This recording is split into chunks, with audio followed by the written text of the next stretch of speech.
Press the Lord. प्रभूच्या नावाला धन्यवाद देऊया प्रियांनो, की प्रभूने सुंदरशी वेळ आपल्याला दिलेली आहे. आपण प्रार्थनेने या भक्तीची सुरुवात करूया. सिस्टर प्रार्थना करतील. पवित्र पवित्र थोर आमच्या सेनाधीश परमेश्वर बापा, आकाशाच्या आणि पृथ्वीच्या निर्माण करत्या आमच्या जिवंत प्रभू परमेश्वर पित्या, प्रथम तुझ्या नावाला धन्यवाद देतो, तुझी स्तुती करतो, तुला गौरव देतो बापा. प्रभू तुझं वचन सांगतं, ज्या जागेमध्ये दोघे किंवा तिघे तुझ्या नावात उपस्थित आहे त्या जागेमध्ये तू आहेस. पवित्र आत्म्या, प्रथम आम्ही तुझं स्वागत करतो बापा. या भक्तीमध्ये प्रभू तू आमचा उद्धार करता आहे, तू आमचा निर्माण करता आहे, तो आमचा तारणारा परमेश्वर आहेस माझ्या देवा. खरोखर परमेश्वर बापा, आमचा जीव तुला धन्यवाद देतो, कारण दावीद राजा म्हणतो, हे माझ्या जीवा परमेश्वराचा धन्यवाद कर आणि त्याच्या उपकारांची आठवण कर. होय प्रभू, आम्ही तुला धन्यवाद देतो आणि तुझ्या उपकारांची आठवण करतो. होय परमेश्वरा, मागील वर्षामध्ये तू इतके उपकार आमच्यावर केलेस परमेश्वरा. हर एक परिस्थितीमध्ये परमेश्वरा तू आमच्या बरोबर होता बाबा. जसे दासाचे डोळे धन्याकडे लागलेले परमेश्वर, तसे आमची नजर आमची हर एक परिस्थितीमध्ये परमेश्वरा आम्ही आमची नजर तुझ्याकडे लावली होती परमेश्वरा, आणि हर एक परिस्थितीमधून तू आम्हाला बाहेर काढलेस बाप्पा. पुन्हा एकदा मी तुला धन्यवाद देईल परमेश्वरा, की जे माझ्या जीवनामध्ये, आमच्या परिवाराच्या जीवनामध्ये तू अद्भुत कार्य केलंस बाप्पा. खरोखर बाप्पा, सुंदरसं घर देऊन तू परमेश्वरा तुझ्या गौरवासाठी आणि तुझ्या स्तुतीसाठी हे घर तू आम्हाला आमच्या जीवनामध्ये दिलं बाप्पा. त्याबद्दल तुझ्या आभार आणि उपकार मानते बाप्पा. तुझी स्तुती करते, तुझी प्रशंसा करते बाप्पा, कारण ते योग्यतेचा तू आहेस माझ्या राजा. तो आमचा भरोसा, तो आमची ताकद, तो आमचा कप्तान, तो आमची चट्टान, तो आमचा विजय, तो आमचा आशीर्वाद आहेस माझ्या देवा. आणि खरोखर परमेश्वर बाप्पा, पुन्हा एकदा पास्टरांसाठी तुला धन्यवाद देते बाप्पा. तुझ्या सेवकाला तू आमच्या घरामध्ये, आमच्या परिवारामध्ये तू आणलंस, आणि खरोखर बाप्पा मुक्त्यांचा असू दे बाप्पा, पण पवित्र आत्मे तू आमच्याशी बोल माझ्या देव बाप्पा, आणि तू आम्हाला मार्ग, सत्य आणि जीवन ह्या मार्गावर घेऊन चल माझ्या देव बाप्पा. कारण मार्ग, सत्य, जीवन तूच आहे बाप्पा. जगात परिस्थिती काही असो माझ्या देवा, पण आज आमची नजर आम्ही तुझ्याकडे लावलेली आहे. जो तारणारा, जो उद्धार करता परमेश्वर, जो हर परिस्थितीमधून बाहेर काढणारा देव, असा परमेश्वर तू आमच्या जीवनामध्ये आहेस, म्हणून तुला धन्यवाद देते माझ्या देव बाप्पा. तुझी स्तुती करते बाप्पा. पास्टरांचं येणं आणि जाणं तू नेहमीप्रमाणे आशीर्वादित करतोस, त्याबद्दल तुझे आभार आणि उपकार मानते बाप्पा. येणारं वचन, येणारा संदेश आमच्यासाठी आशीर्वादित आहे असा आमचा विश्वास आहे माझ्या देव बाप्पा. सर्व प्रार्थना, सर्व गौरव, सर्व स्तुती, आराधना आम्ही तुझ्या आणि तुझ्याच नावाला देतो. आणि ही छोटीशी प्रार्थना धन्यता प्रभू येशू ख्रिस्त याच्या गोड आणि पवित्र नावात मागते, म्हणून पित्या तू आहे. आमेन.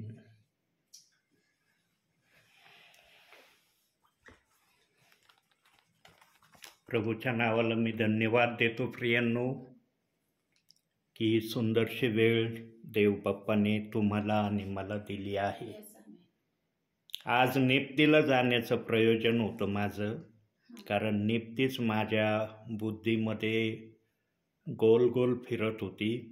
3 वाजेपर्यंत माझ्या बुद्धीमध्ये निप्ती हे गाव होतं, परंतु मार्ग योजना आमचा आहे, पूर्ण करणं प्रभूचं आहे. प्रभू म्हणला आज नाही त्या ठिकाणी जाता येणार, तुला नंतर पाठवीन. आम्ही प्रभूचं ऐकणारे असलं पाहिजे.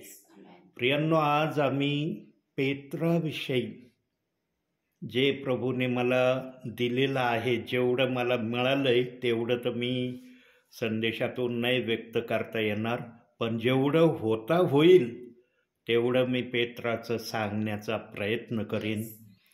प्रियांनो, देवबाप ज्याला पण बोलवतो ना, मग तो विश्वासणारा असो या सेवक असो, त्याला काही ना काही करण्यासाठी तो बोलवतो.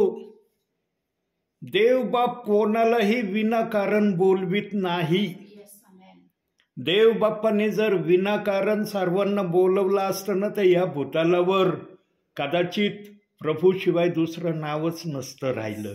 परंतु प्रभूने प्रत्येकाला ज्या अनुषंगाने बोलवलंय, ज्या कार्यासाठी बोलवलंय, ते कार्य प्रभू एकाएकीने दाखवीत. तो कृतीतून त्यांच्या जीवनात आपली इच्छा प्रगट करतो. फक्त आमची जबाबदारी ही असते, आम्हाला प्रभूंनी बोलवलं आहे, निवडलं आहे, तर आम्ही प्रभूच्या आखणीमध्ये राहावं. जो प्रभूच्या आखणीमध्ये राहतो तो कधी प्रभूच्या वचनाचा विरोध करेल का? बघा, वेगवेगळ्या माध्यमातून देवाच्या वचनाचा विरोध हे देवबाप आपल्या परीने आपल्याला सांगत आहे. प्रियांनो, आज सर्वजण म्हणतात आम्ही प्रभूवर प्रीती करतो. चांगली गोष्ट आहे, प्रीती करणं वाईट नाही, परंतु प्रभू जे सांगतो ते ऐकणं त्यापेक्षाही जास्त गरजेचं आहे. काही जण ऐकत आहेत, काही जण किंतु परंतु मध्ये आहेत, काही जण विचारामध्ये आहेत. बघा, खोलूया आपण शास्त्र, काढूया एक शब्द. मार्क शुभवर्तमान 1 अध्याय 17 वचन.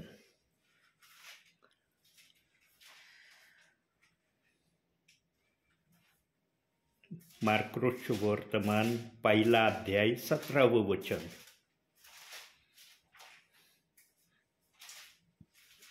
येशूने त्यास म्हटले, माझ्या मागे या, म्हणजे तुम्ही मनुष्य धरणारे व्हाल, असे मी करीन.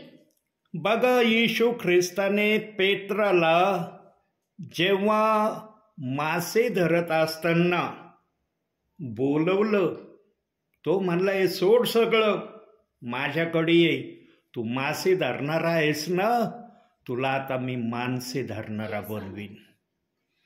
प्रियांनो, पेत्राविषयी जर हा शब्द प्रभूच्या आत्म्याने वापरला आहे, तर हा शब्द फक्त पेत्रापुरता मर्यादित नाही, हा शब्द सर्वांसाठी आहे. पण पेत्र हा पहिला प्रेषित आहे की त्याला देवबाप्पाने सेवेसाठी बोलवलं. आणि देवबाप्पन त्यांना सेवेसाठी बोलवतो किंवा आपल्या नावामध्ये विश्वासी बनवण्यासाठी ठरवतो जे ऐकणारे आहेत. देवबाप्पन कोणाला उठून सुटून आपल्याकडे बोलवित नाही. देवबाप सगळं मोजमाप करतो प्रत्येकाचं, की हा ऐकणारा आहे का, किंवा ती ऐकणारी आहे का, किंवा हा माझा सेवक माझ्या इच्छेप्रमाणे करणारा होईल का.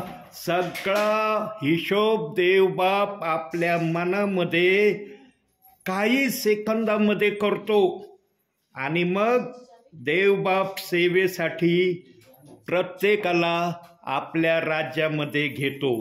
प्रियांनो, देवाच्या राज्यामध्ये जे प्रियजन येतात त्यांच्यासारखे आशीर्वादित या भूतलावर दुसरे कुणी नाही.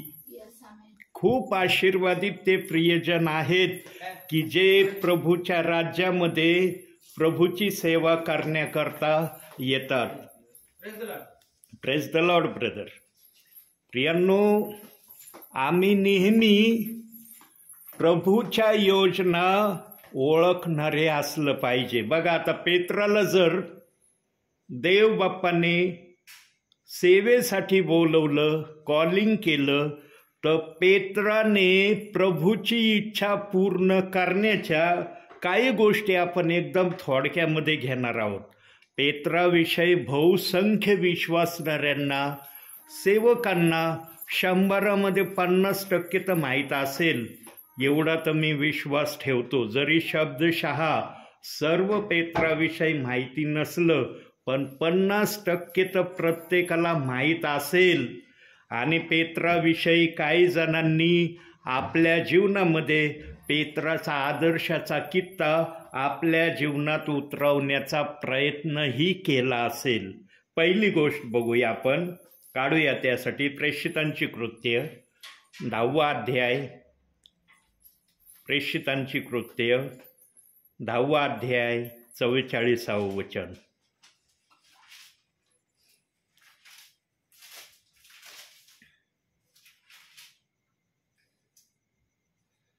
पेत्र हे बोलत असता वचन ऐकणाऱ्या सर्वांवर पवित्र आत्मा आला. बघा, इतका सामर्थ्याचा शब्द हो पेत्राच्या मुखामध्ये प्रभूने ठेवला होता की जेव्हा तो आपलं मुख उघडून प्रभूविषयी बोलायचा तेव्हा ऐकणाऱ्यांवर पवित्र आत्मा यायचा. प्रियांनो, पवित्र आत्मा भेदभाव करत नाही. येस पवित्र आत्मा लहान मोठा बघत नाही. येस पवित्र आत्मा श्रीमंत आहे का गरीब आहे याच्याकडे पण लक्ष देत नाही. पवित्र आत्मा फक्त याच्याकडे लक्ष देतो की याने माझ्या नावात राहून किती आत्मिक धन जमा केलंय, येस आमेन. आणि त्या धनाप्रमाणे पवित्र आत्मा ज्या त्या विश्वासणाऱ्यांना सेवकांना सहाय्यता करतो. येस आता याला जरा दुसऱ्या भाषेत सांगतो मी समजण्यासाठी.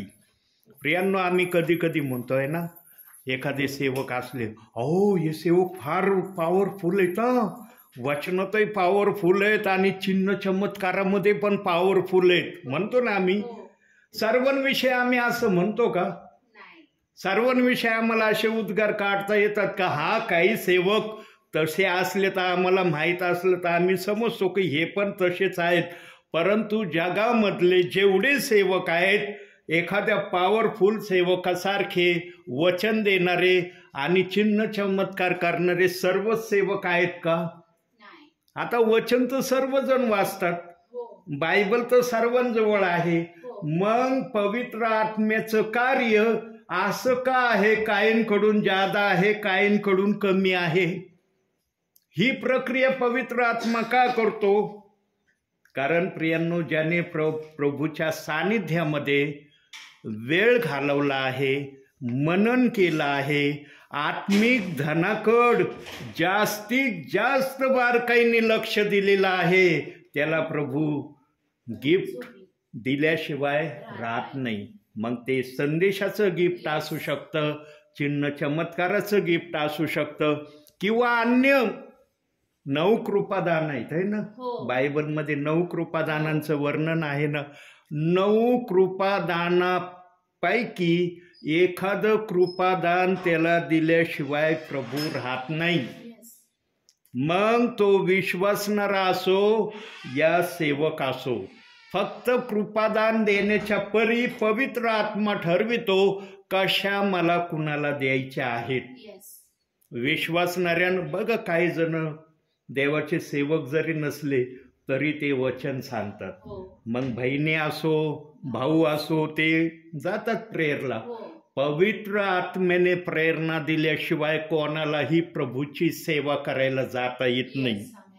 बरोबर. आणि जर कुणी असा प्रयत्न करायचा प्रयत्न केला की नाही, मला प्रभूंनी जरी सहाय्य नाही केलं तरी मी सेवेला जाईन, तिथं देवाचं वचन येईल याची खात्री देता येणार नाही.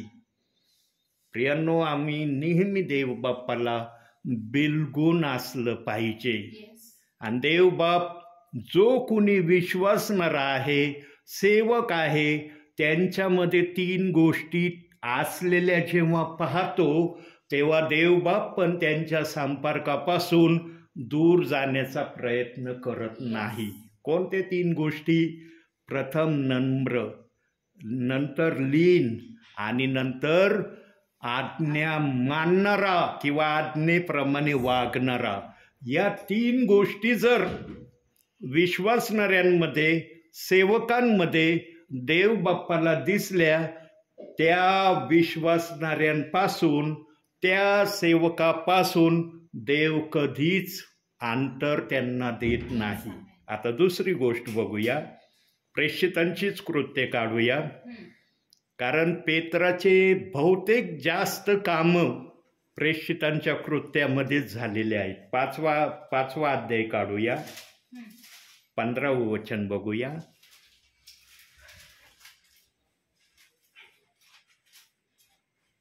इतके की लोकांनी दुखणे करास मार्गात आणून बाजावर व पलंगावर ठेवावे, ह्यासाठी की पेत्र येत असता त्याची सावली तरी त्यांच्यातील कोणावर पडावी. बघा प्रियांनो, पहिली गोष्ट, पेत्र बोलायला लागलं की पवित्र आत्मेने लोक भरायचे.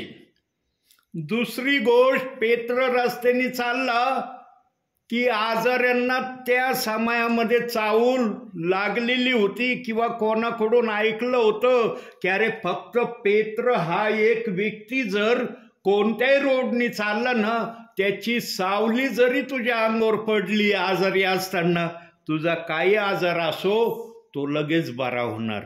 आणि प्रत्येक ठिकाणी काही ना काही आजारी लोक असायचे. कुणी कॉटवर येऊन बसायचं, कुणी खुर्चीवर येऊन बसायचं, कुणी जसं त्यांना येता येईल त्या प्रकारे यायचे. कसंही करून पेत्राची सावली आमच्यावर पडावी अशा हिशोबाने ते मार्गामध्ये पेत्रासाठी थांबायचे. प्रियांनो, त्यांचा विश्वास मोठा. देव बाप्पाने विश्वासाच्या माध्यमातूनच आम्हाला सेवेमध्ये, त्याच्या राज्यामध्ये घेतलेलं आहे. त्यांचा विश्वास पाहून प्रभू पण पेत्राच्या द्वारे असे चिन्ह चमत्कार होऊ देत होता. प्रियांनो, पेत्राला आम्ही आज काही जण फार हलक्यामध्ये घेतात. हलक्या प्रतीमध्ये काही जणांच्या मनामध्ये पेत्र आहे, पण बोलून दाखवित नाही, करणीला चुकत नाहीत काही जण. मी या गोष्टीचा फार बारकाईने जवळून अभ्यास काही जणांचा केलाय. ते म्हणतात ना, तोंडावर हाजे हाजीन माग दगलबाजी, असा प्रकार पेत्राविषयी मी काही ठिकाणी पाहिलाय, अनुभवलाय. पण देवाने मला एकच गोष्ट शिकवली आणि त्याच गोष्टीवर मी आजपर्यंत आहे. कोणत्या गोष्टीवर? देवाने मला एवढंच शिकवलं आहे, कोणाची भावना दुखवू नको. त्यांच्या मनात काय तुला समजतंय ना, पवित्र आत्म्याच्या माध्यमातून त्यांचं मन खिन्न करू नको, त्यांना नाराज करू नको. कारण ते बसलेत ना, कशासाठी बसलेत? आशीर्वादासाठी बसलेत. ते असेच बसले नाही प्रार्थनेला. ते म्हणले नाही चला बा आता काय सेवक आले तर मला थोडाफार वेळ घालवायला बसायचंय. कोणताही विश्वासणारा देवाच्या भयामध्ये असलेला अशा अनुषंगाने देवाचा आत्मा कधीच त्याला प्रार्थनेला बसू देणार नाही. आणि ज्याच्या मनामध्ये असे विचार येतील त्यांना प्रार्थनेला येता येणार नाही. देव आहे तो, देव साधारण माणूस नाहीये. तो मन आणि अंतःकरण खोलवरचे विचार जाणणारा देव आहे. आणि त्यांनी प्रमाणित करून दाखवलं. योना एवढ्या खोल झाच्याच्या तळामध्ये जाऊन लपला होता. त्याला वाटत होतं कोणाची नजर माझ्याकडे जाणार नाही, पण परमेश्वराची नजर गेली. तो प्रभू आहे आमचा आणि त्या प्रभूच्या आम्ही विश्वासणारे आहोत. प्रभूने जेवढ्या जणांना आपल्या राज्यात घेतलंय ना, त्या सर्वांना त्याने नियंत्रणामध्ये राहण्याचं सांगितलंय. तो फक्त नियंत्रणामध्ये राहा म्हणून विनंती करतो. त्याने जर सक्ती केली असती ना तर प्रेषित 2:38 वचनाचा विरोधच झाला नसता. आमचा देव प्रारंभापासून सक्ती करत नाही, विनंती करतो. काही जण त्या विनंतीची अवहेलना करतात. आज उघडरीत्या प्रेषितांची कृत्य 2 अध्याय 38 वचनाची निंदा चालली सेवकांच्या तोंडावर, विश्वासणाऱ्यांच्या तोंडावर. भय राहिलेलं नाही त्यांना त्या वचनाचं. जिथं भय समाप्त होतं ना प्रियांनो, तिथं काही राहत नाही.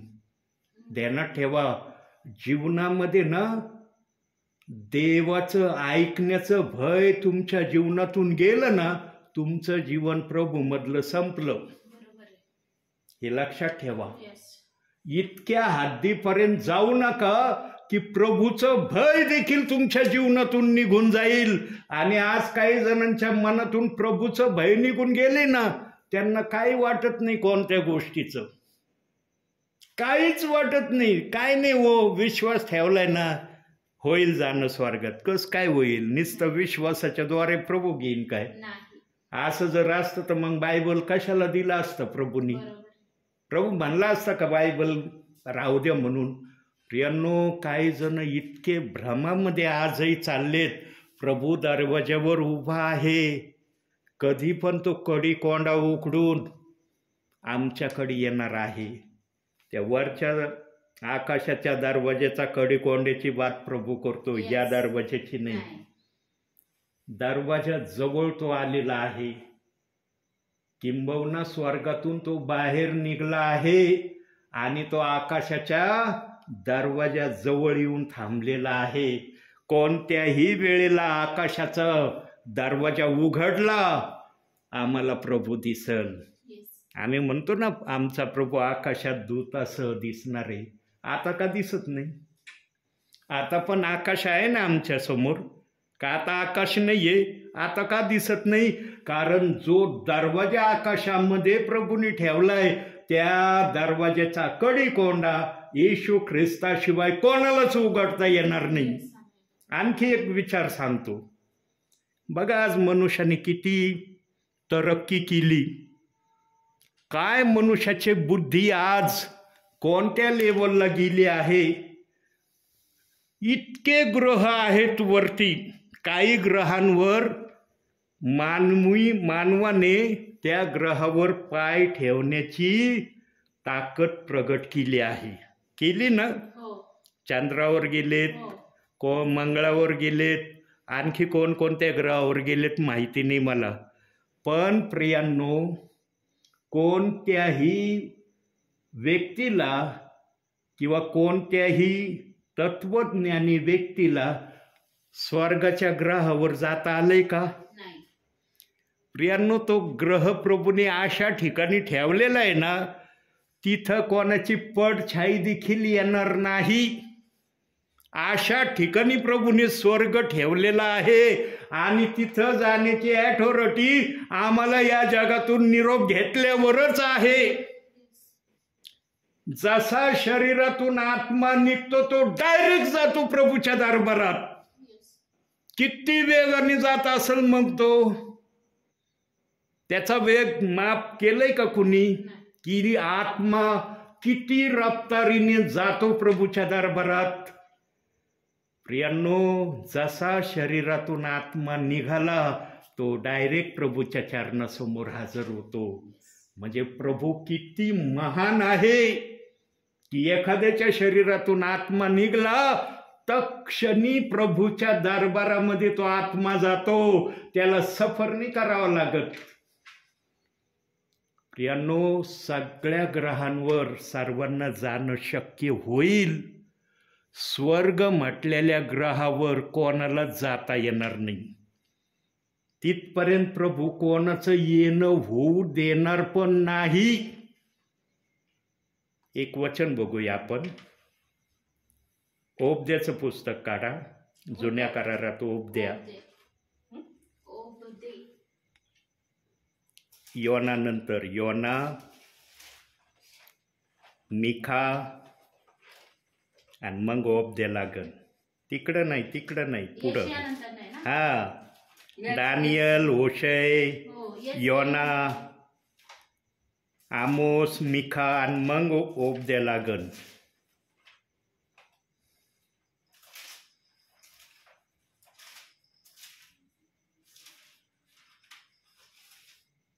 मला पुस्तक सांगा, मग मी सांगेन. सफन्या. हा, सफन्याच्या नंतर बघा आता ओबद्या येईल.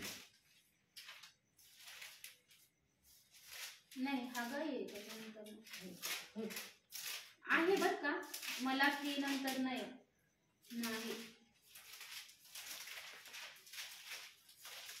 सफन्याच्या अलीकड किंवा योनाच्या शेजारी.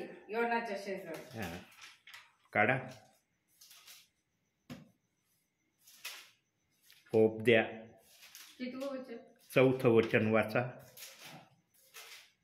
तू गरुडाप्रमाणे आपले घरटे उंच केले, तुझे घरटे ताऱ्यामध्ये बांधले, तरी मी तुला तिथून ओढून खाली पाडीन, असे परमेश्वर म्हणतो. असं कोण म्हणतोय? परमेश्वर म्हणतोय ना. हो प्रियांनो, मनुष्याला एक शेवटची हद्द प्रभूने दिलेली आहे. त्या हद्दीच्या पुढं मनुष्य जाऊ शकत नाही.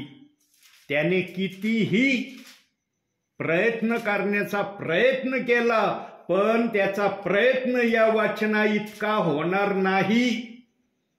या वचना इतकं त्याला जाता येणार नाही. कारण देवाने ज्या शब्दाला जिथं प्रतिबंध लावलेला आहे तिथं त्या प्रतिबंधाला कुणी मोडू शकणार नाही. ग्रहापर्यंत जाणं आज सर्वांचं होत आहे. आम्ही पाहतो ना, ग्रहावर, निरनिराळ्या ग्रहावर निरनिराळे देश आपले यानं पाठवित आहे. ऐकतोच ना आम्ही. परंतु खाली काय सांगितलंय देवबाप्पांनी, तो खालचा जो भाग आहे तो देवाच्या मर्जीचा भाग आहे. त्या भागावर मनुष्य आपला अधिकार चालवू शकणार नाही. प्रियांनो, देवबाप्पाने जी पण योजना बनवली होती मनुष्याला घडवण्यापासून ते मनुष्याचं देवाच्या चरणी येण्यापर्यंत, त्याच प्रक्रियेमध्ये देवबाप आज सर्वांना चालवतोय. पृथ्वी निर्माण केली, मग पृथ्वी कशी होती तो भाग अगोदरचा आहे. परंतु मनुष्य निर्माण झाल्यापासून मनुष्य देवाच्या चरणापर्यंत जाण्यापर्यंतची जी घटना, जे चक्र प्रभूने तयार केलंय, त्या चक्राच्या बाहेर प्रभू पण जात नाही. म्हणून एक शब्द दिला, इब्रिकराचं पत्र 9वा अध्याय 27वं वचन. बघा काय म्हणतंय तिथं.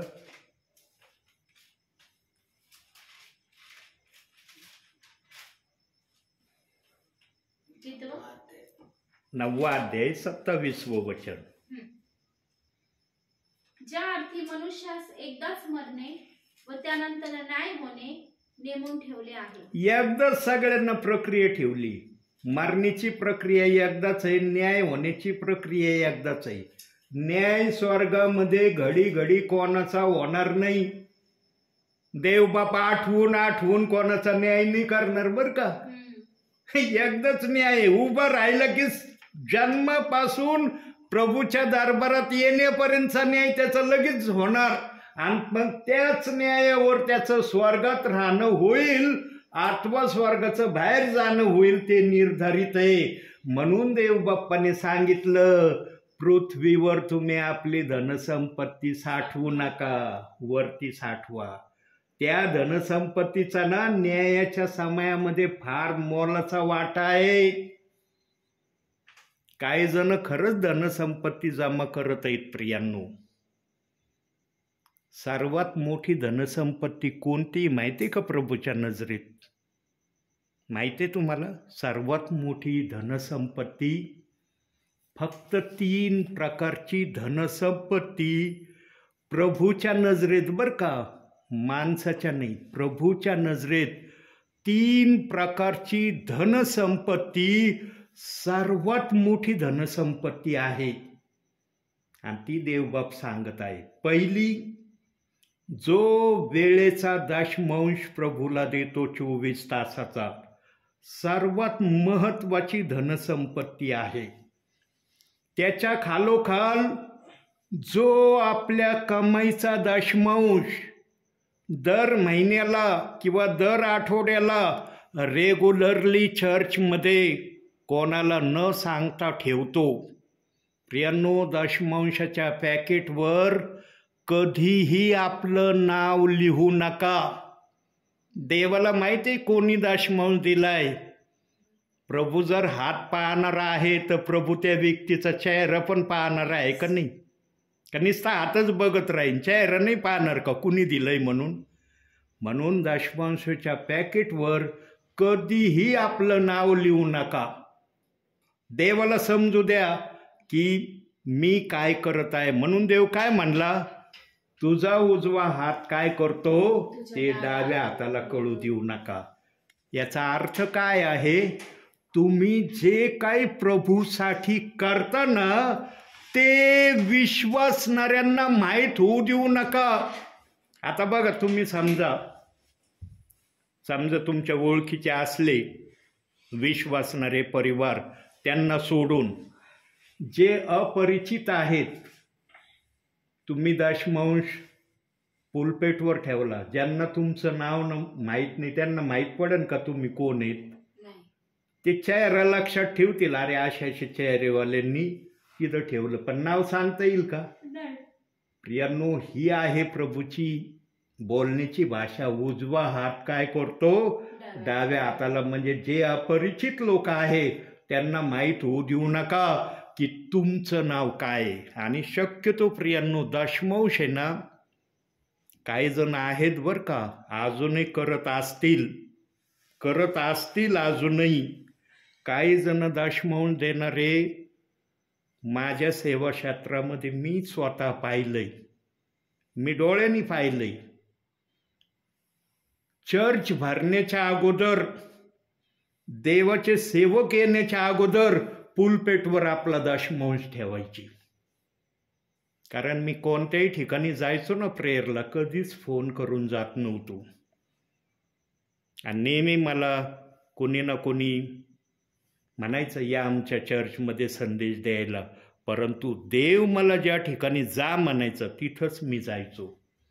आणि जोपर्यंत माझं संस्थेमध्ये चर्च स्वतःचं स्थापन होत नाही तोपर्यंत देवबाप माझा असा उपयोग करायचा. प्रियांनो, ज्याने केलेलं असतं ना जीवनामध्ये, त्याला पवित्र आत्मा बोलण्याची संधी पण देतो. ज्याने काही केलेलंच नसतं, पवित्र आत्म्याला माहीत असतं याने काहीच केलं नाही, पवित्र आत्मा बोलण्याची ताकद शक्ती देईन का? कदापि देणार नाही. वेळेच्या दशमांशानंतर कमाईचा दशमांश, आणि त्याच्या खालोखाल तुम्ही जे प्रार्थनेला येणारे ब्रदर सिस्टर सेवक यांना जे काही दान देता, जे तुम्हाला संतोषाने देण्याची अपेक्षा तुम्ही ठरवता मनामध्ये, त्याही दानाला देवबाप अतिशय प्रसन्नतेने ग्रहण करतो. ह्या 3 गोष्टी सर्वात मौल्यवान आहेत. याचा अर्थ असा नाही की बाकीच्या गोष्टी मौल्यवान नाही, बाकीच्या गोष्टी मौल्यवान आहे, परंतु क्वालिटीमध्ये जर म्हटलं ना तर या 3 गोष्टींचा समावेश आहे. आणि ज्यांच्या या 3 क्वालिटीच्या गोष्टी वर स्वर्गामध्ये जमा होत आहेत, विचार करा त्यांचा वरती न्याय कसा होईल. म्हणून प्रभू म्हणला, ज्याच्या त्याच्या कृत्याप्रमाणे माझ्याजवळ द्यायला वेत नाही. तो असं का नाही म्हणला सर्वांना माझ्याजवळ द्यायला वेत नाही? ज्याच्या त्याच्या कृत्याप्रमाणे हा शब्द का वापरला? कारण ज्याने जे केलंय त्याचं त्याला फळ मी देणार. मग ते फळ चांगलं असो या वाईट असो. म्हणून प्रियांनो, इथं चांगलं करण्याचा प्रयत्न जितका होता होईल अंतिम समयामध्ये, तहानलेची तहान जाणं, भुकेलेची भूक जाणं, गरजवंताची गरज जाणं. नीतिसूत्रामध्ये फार शल्मोन राजाने व्यवस्थितरित्या गरजवंताविषयी काही गोष्टी सांगितल्यात प्रियांनो.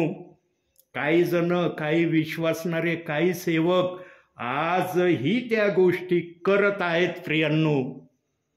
शब्द त्यात सेवकांनी, विश्वासणाऱ्यांनी जरी लिहून ठेवलेल्या नसल्या, पण त्यांच्या जीवनाच्या पुस्तकात प्रभूंनी लिहून ठेवलंय. तुमचं कोणतंही सत्कार्य वाया जाणार नाही, हे थोडक्यात प्रभूला सांगायचंय. आणि या सत्कार्यामध्ये पेत्र हा अग्रेसर दिसला प्रभूला. म्हणून एक वचन काढूया आता, प्रेषितांची कृत्यच काढूया, 10वा अध्यायच काढू, 48व वचन बघा. आता तिथं काय म्हणतोय पेत्र?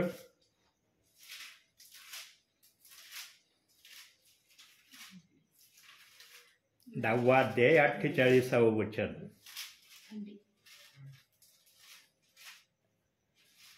मग येशू ख्रिस्ताच्या नामात त्याचा बाप्तिस्मा व्हावा अशी त्याने आज्ञा केली. तेव्हा काही दिवस राहावे म्हणून त्यांनी त्याला विनंती केली.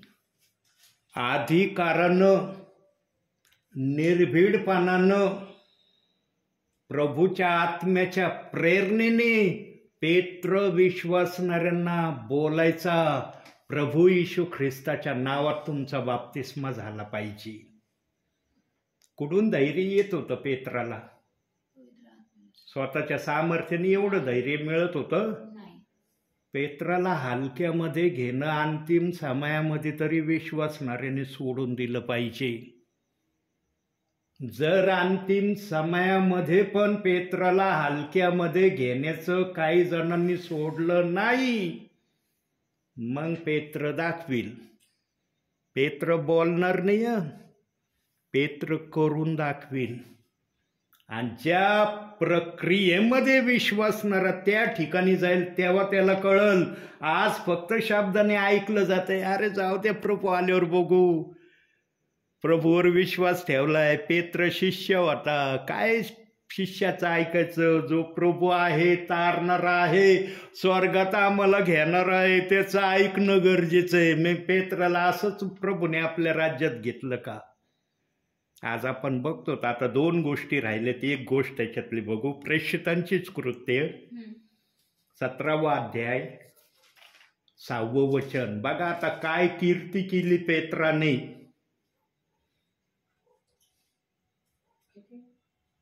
17वा अध्याय 6वं वचन. परंतु त्याचा शोध लागला नाही. तेव्हा त्यांनी यासोन व कित्येक बंधू या नगराच्या अधिकाऱ्याकडे ओढीत नेऊन आरडाओरड करून म्हटले, ज्यांनी जगाची उलटापालट केली ते येथेही आले आहेत. ज्या भूमीवर जायची ना ती भूमी प्रभूची व्हायची. इतके त्यांचे पाऊल आशीर्वादित होते. ज्या राज्यामध्ये, ज्या जिल्ह्यामध्ये, ज्या नगरामध्ये, ज्या घरामध्ये त्यांचे पाऊल पडायचे ते घर प्रभू येशू ख्रिस्ताचं व्हायचं. आज आम्ही सेवा करतो आहे ना, वर्तमान काळामध्ये आहेत ना आम्ही, आहेत ना आम्ही वर्तमान काळामध्ये. शिष्यांच्या काळामधली सेवा आणि आजच्या समयातली सेवा याच्यात अंतर दिसतंय ना? का अंतर दिसतंय? प्रभू तर बरोबर आहे ना, त्या समयातही प्रभूच होता आणि या समयात पण प्रभूच आहे ना. मग सेवेमध्ये अंतर काय? अंतर काय? प्रियांनो, कोणताही सेवक कितीही खालच्या पातळीला जाण्याचा त्याने प्रयत्न केला तरी देवबाप त्याला उपयोगात आणण्याचं प्रमाण प्रभू दाखवतोय. सेवक नेहमी प्रभूच्या आज्ञेत वरच्या पातळीला होते म्हणून त्यांच्याकडून महान कार्य व्हायचे, बोलायचे, व्हायचं. नगरात जायचे, नगर प्रभूचं व्हायचं. आज आम्ही सेवक आहोत ना, आम्ही सेवा करतोच ना. त्या सेवेत आणि ह्या सेवेत काय तुलना आहे समजून घ्या तुम्ही. सगळं बोलण्यात मजा नसती, तरी देवबाप आजही आपली सेवा करून घेतो. ही देवाची महानता आहे. त्यांनी आपली सेवा बंद केली नाही. इतका आमचा प्रभू कानवाळू आहे, परंतु आज त्या कानवाळू देवाचा उपयोग तसा होत नाही जसा व्हायला पाहिजे. खुलेआम प्रेषित 2:38 वचनाचा काही जण विरोध करतात. काही जण म्हणतात ते रेफरन्सच वाचू नका. तो रेफरन्स वाचणं आणि ऐकणं हे देखील मला योग्य वाटत नाही. प्रियांनो, जर हे केलं नाही तर शेवटची गोष्ट आता वचनातून दाखवणार आहे आणि या ठिकाणी मी थांबणार आहे. काढूया आता मत्तई शुभवर्तमान 16वा अध्याय 19वा वचन.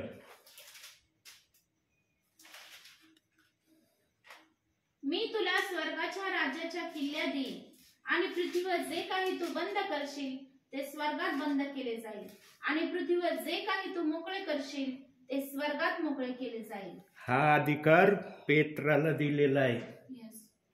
आज जो कोणी पेत्राला फार हलक्यामध्ये घेतोय ना, साधारणतेमध्ये घेतोय ना, स्वर्गाच्या दरवाजावर उभा आहे आणि ज्या ज्या गोष्टी थोडक्यामध्ये वचनातून आपल्या समोर प्रभूच्या आत्म्याने आपल्याला दाखवल्या किती पॉवर होता पेत्रामध्ये, असे तर किती पॉवर आहेत अजून, ते तर मी सांगितले नाही, कारण ते जर सांगायला लागलो तर आपला संदेश फार मोठा होईल आणि आजच्या विश्वासणाऱ्यांना फार मोठा संदेश ऐकण्याची इच्छा राहिलेली नाही. त्यांना शॉर्ट अँड स्ट्रीट हा संदेश जास्त प्रिय वाटत आहे. प्रियांनो, पेत्र साधारण व्यक्ती नाही. पेत्राला साधारण मध्ये घेऊ नका. अहो, देवाने त्याला साधारणतेमध्ये ठेवलं नाही, त्याला उच्च पदावर ठेवलंय आणि स्वर्गाच्या दरवाज्यावर तो आहे. अहो, जो स्वर्गाच्या दरवाज्यावर आहे म्हणजे किती मोठा आहे तो, त्याच्याशिवाय कोणाला आतमध्ये एंट्री नाही. आणि सांगितलंय वचनात, जे काही पृथ्वीवर बांधशील ते स्वर्गात बांधलं जाईल आणि जे स्वर्गात बांधशील ते पृथ्वीवर बांधलं जाईल. काही विश्वासणाऱ्याला या वाक्याचा अर्थ समजत नाही. त्यांच्या डोक्यात फक्त येशू ख्रिस्त आहे. अहो, येशू ख्रिस्त नसता तर आम्ही जगातच आलो नसतो.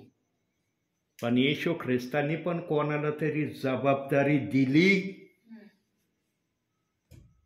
आता दुसऱ्या भाषेत सांगायचं झालं, कंपनीमध्ये मुख्य अधिकारी असतात आहे ना, ज्यांच्या नावावर कंपनी आहे ते मेन असतात. मग त्याच्या खालच्या रँके असतात ना, है ना, मॅनेजर पासून स्टार्ट होते, मॅनेजरच्या खाली खाली खाली, मग शेवट कुठं येतो, झाडूवाला हा शेवटचा पर्याय असतो. बरोबर. गेटवर तर सिक्युरिटी गार्ड हे कॉन्ट्रॅक्टर बेसवरच असतात, आहे का नाही. कंपनीचे सिक्युरिटी फार थोडे असतात, पण कॉन्ट्रॅक्ट थ्रू सिक्युरिटी गार्ड जास्त करून दिसतात.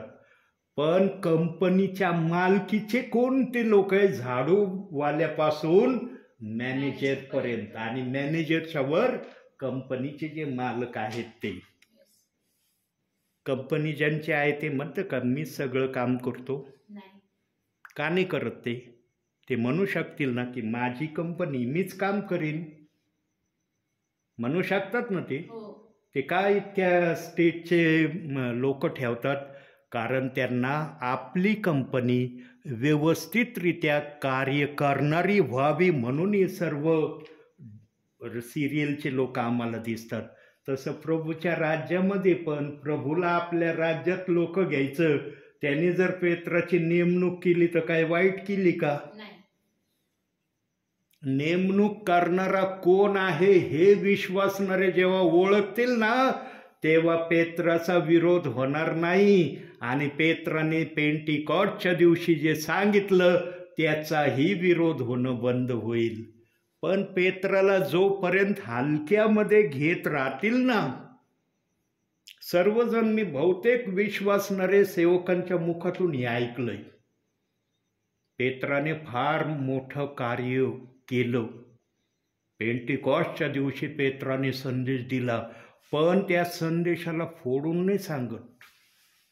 पेत्राने पेंटिकॉस्टच्या दिवशी संदेश दिला हे वाक्य बहुसंख्य सेवकांच्या मुखातून मी ऐकलं, पण त्यानंतरचे वाक्य सगळे वगळले जातात. काय संदेश दिला, काय सांगितलं, काय करायला लावलं, कोर्टपर्यंत करण्याची आज्ञा दिली हे मुळीच कुणी सांगत नाही. कारण सेवकांनी सगळं डिटेल पेत्राचं सांगितल्यावर मग येशूचा प्रश्न उभा राहील, येशूचं काय करायचं? येशू राजा आहे. पेत्रा आपण थोडक्यात समजूया मॅनेजर आहे. अख्खी कंपनी मॅनेजरच्या नियंत्रणामध्ये असते ना. मॅनेजर जे सांगन ते सर्वजण करतात ना, फक्त मोठे कंपनीचे साहेब सोडून. तसं पेत्र हा सर्व पृथ्वीवरचा मॅनेजर आहे आणि त्या मॅनेजरचं ऐकणं गरजेचं आहे. म्हणून तो स्वर्गाच्या दरवाज्यावर उभा केलाय. तो असाच उभा नाही केला. काही जणांना पेत्र स्वर्गाच्या दरवाज्यावर उभा आहे याचं पण महत्व कळत नाही. जाऊ दे, उभा आहे, राहू द्या, राहिलं तर राहिलं. मी येशूला मानतो, मी डायरेक्ट जाईन. कसा जाईन? तो मॅनेजर म्हणलं तर तुला आतमध्ये जाता येईल ना. मॅनेजरला सगळा पॉवर दिलाय. तुझ्याला जा म्हणशील तोच जाणार आहे, तुझ्याला नाही म्हणणार तो बाहेरच थांबणार आहे.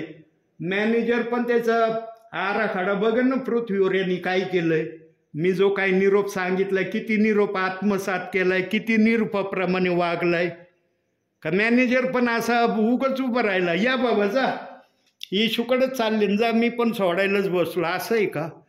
मॅनेजरच्या हातामध्ये जो अधिकार दिलाय तो अधिकार आम्हाला आत्मसात करणं गरजेचं आहे. आज आत्मसात नाही करत पेत्राचा अधिकार.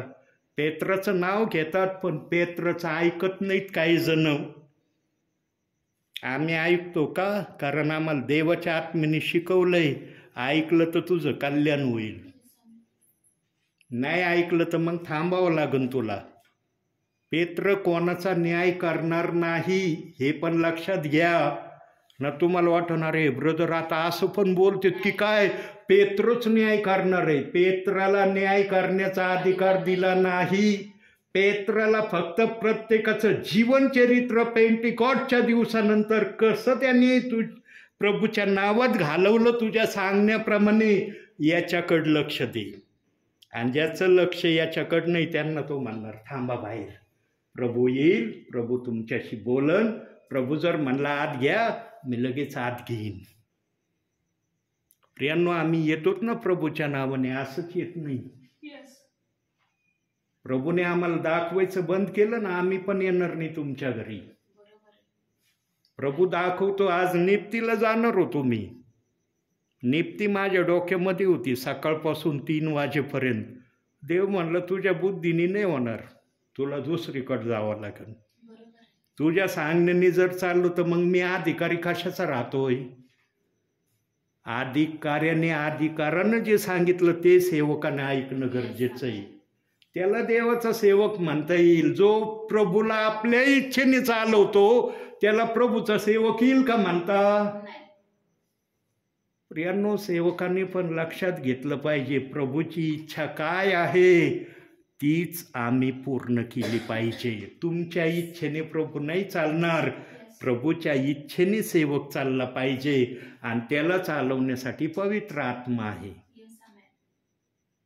पवित्र आत्म्याशिवाय कोणाला संदेश देता येणार नाही. बघा 47 मिनिटाचा संदेश झालाय. 50च्या आतच मी फिनिश करणार आहे आज. 50च्या वर नाही जाणार आज. प्रियांनो, अंतिम समयात एवढंच सांगतो, होईल तेवढं ऐकण्याकडे लक्ष द्या. होईल तेवढं ऐकण्याकडे लक्ष द्या. आता ऐकण्याकडे आलं. एक वचन बघू एकदम पटकन. नीतिसूत्रे 16वा अध्याय 20वं वचन. पटकन 50 मिनिटाच्या आत फिनिश करायचं आहे आपल्याला. 16वा अध्याय 20वं वचन. नीतिसूत्रे.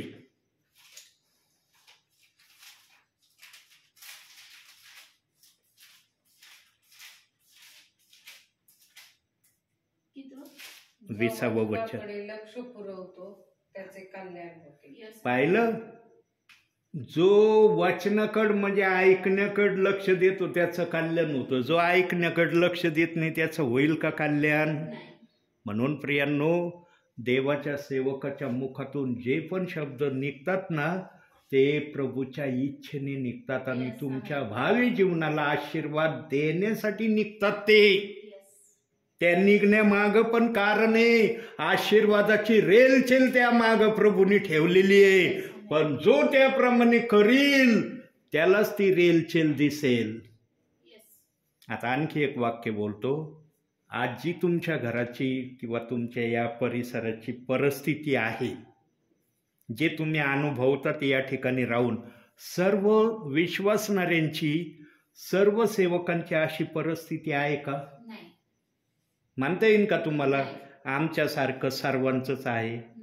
ज्याने जसं केलंय तसं त्याला मिळालंय. यापुढे अधिक चांगलं करा, अधिक चांगल्या आशीर्वादात देवबाप तुम्हाला घेऊन जाईल. प्रभू आशीर्वाद द्यायला कधी कुचराई करत नाही. पण प्रभूला ऐकण्यामध्ये कुचराई केली ना मग तो प्रभू आहे. त्याला शिकवायची गरज नाही काय करायचं कोणाचं. म्हणून आज आम्ही विश्वासणारे सेवक कमी जास्त प्रमाणात पाहतो ना, याचं प्रमाण हे आहे काही जणांनी ऐकलंय, काही जणांनी ऐकलं नाही, म्हणून त्यांची अवस्था कमी जास्त आहे. तुम्ही कोणत्या अवस्थेत आहे तुम्हाला कळत असेल, सांगायची आवश्यकता आहे का? प्रियांनो, तुम्ही ऐकणारे आहात. आपल्या भावी जीवनामध्ये कधीही पेत्राच्या शब्दाला अवहेलनेचा शब्द तुम्ही करू नका. तुम्ही जर भावी जीवनात पेत्राच्या शब्दाला अवहेलनेचा शब्द केला नाही ना, समजून घ्या या पृथ्वीवरूनच देवबाप तुम्हाला सांगत आहे, तुमचं स्वर्गामध्ये जाणं निश्चित आहे, निश्चित आहे. आणि हे शब्द इथं मी बोलतोय ना देहामध्ये, हे शब्द वरती ऐकवले जातील. तुम्हाला मागील संदेशात सांगितलं ना, प्रभूच्या दरबारात ऑटोमॅटिक रेकॉर्डिंग आहे. इथं वस्तू लागते रेकॉर्डिंगला, आहे ना, वरती रेकॉर्डिंगसाठी वस्तू लागत नाही. व्यक्ती उभं राहिलं की ऑटोमॅटिक त्याचा पिक्चर ओपन होतो लगेच. सेवकाचं पण, अरे सेवकाने सेवेमध्ये काय काय पवित्र आत्म्याच्या प्रेरणेने विश्वासणाऱ्यांना अति उत्साहित करण्यासाठी काय बोलले ते शब्द पण ऑटोमॅटिक ऐकायला मिळतील. प्रियांनो, धन्य ते प्रियजन आहेत ज्यांना या पृथ्वीवरचे शब्द वरती देवबाप ऐकायला देईल. फार धन्य ते प्रियजन असतील. आणि ते सेवक पण धन्य असतील ज्यांच्या मुखातून असे शब्द प्रभूने आपल्या गौरवासाठी उद्गरविले. प्रियांनो, धन्यतेमध्ये चालण्याचा सतत प्रयत्न करा आणि देवाच्या आशीर्वादित प्रियजन होण्यासाठी स्वतःला अधिक आणि अधिक तत्परतेने पुढे आणि पुढे घेऊन जाण्याचा प्रयत्न करा. म्हणून आजच्या या छोट्याशा संदेशातून देवबाप तुम्हाला आणि मला भरपूर आणि भरपूर आशीर्वाद देव. आमेन. 51.55 सेकंद.